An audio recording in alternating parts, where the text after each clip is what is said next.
बहुत पुरानी बात है, एक गुरु और एक शिष्य थे। वे दोनों बनारस में रहते थे। एक दिन किसी कार्य उज्जैन जा रहे थे। उज्जैन जाते जाते उन्हें रास्ते में ही रात हो गई। चारों ओर घना जंगल था और अंधेरी रात थी। इस तरह रात्रि में जंगल में रुकना सुरक्षित नहीं था। रात होने पर भी दोनों चलते रहे। तभी उन्हें एक गांव दिखा। गुरु और शिष्य दोनों ही गांव में चले गए। गांव में उन्हें एक झोपड़ी दिखलाई दी। गुरु ने शिष्य से कहा कि आज हम इसी झोपड़ी में रुकेंगे। गुरु और शिष्य दोनों झोपड़ी में गए और झोपड़ी का दरवाजा खटखटाया। झोपड़ी से एक गरीब आदमी बाहर आया और गुरुजी उस व्यक्ति से बोले, हम दोनों बहुत दूर से आ रहे हैं और रात्रि भी अधिक हो गई है। जंगल में रहना खतरे से खाली नहीं है, इसीलिए हम रात्रि में यहां रुकना चाहते हैं।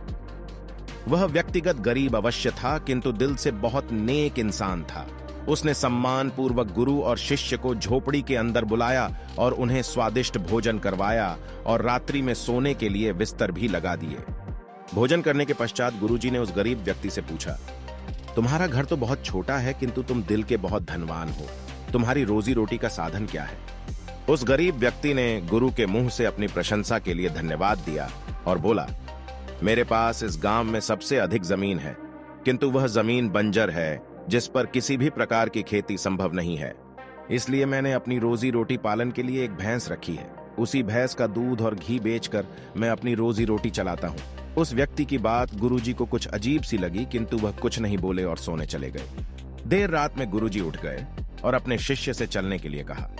दोनों गरीब व्यक्ति को बिना बताए घर से निकल गए और जाते जाते गुरुजी उसकी भैंस को अपने साथ ले गए। अपने गुरु का यह आचरण शिष्य को अच्छा नहीं लगा और वह बोला, गुरुजी, इस गरीब व्यक्ति के पास रोजी रोटी का यही एकमात्र साधन है।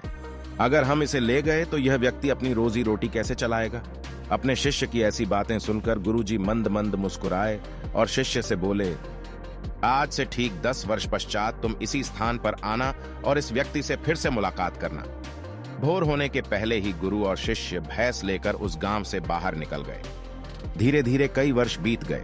10 वर्ष बीतने के पश्चात शिष्य को गुरुजी की बात याद आई कि उसे फिर से गरीब व्यक्ति के घर जाना है। शिष्य फिर से उसी गांव गया।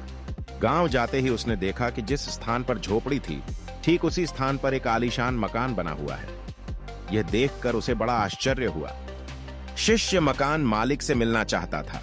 जैसे ही शिष्य मकान के पास गया, उसने उसी गरीब व्यक्ति को देखा, किंतु इस बार गरीब व्यक्ति बहुत अच्छे कपड़े पहने हुआ था और देखने में बहुत ही संपन्न प्रतीत हो रहा था। शिष्य उस व्यक्ति के पास पहुंचा और बोला, क्या आपने मुझे पहचाना? मैं वही बालक हूं जो आज से 10 वर्ष पहले रात्रि हो जाने के कारण अपने गुरुजी के साथ आपके घर रुका था। वह व्यक्ति झट से शिष्य की बातें सुनकर उसे पहचान गया और बोला, हाँ, मुझे बहुत अच्छे से याद है। उस रात्रि अगर आप लोग मेरी झोपड़ी में नहीं आए होते तो शायद आज भी मैं उसी दरिद्रता में जी रहा होता।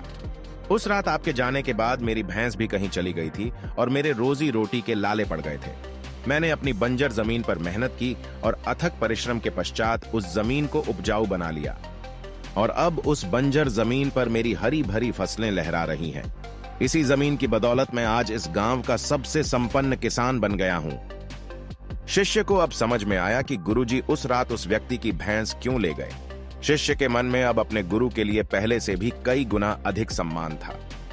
गुरु और शिष्य की इस कहानी से हमें यह शिक्षा मिलती है कि गुरु द्वारा लिए गए निर्णय देखने में भले ही कठोर लगे, किंतु वो लोगों की भलाई के लिए ही उठाए जाते हैं।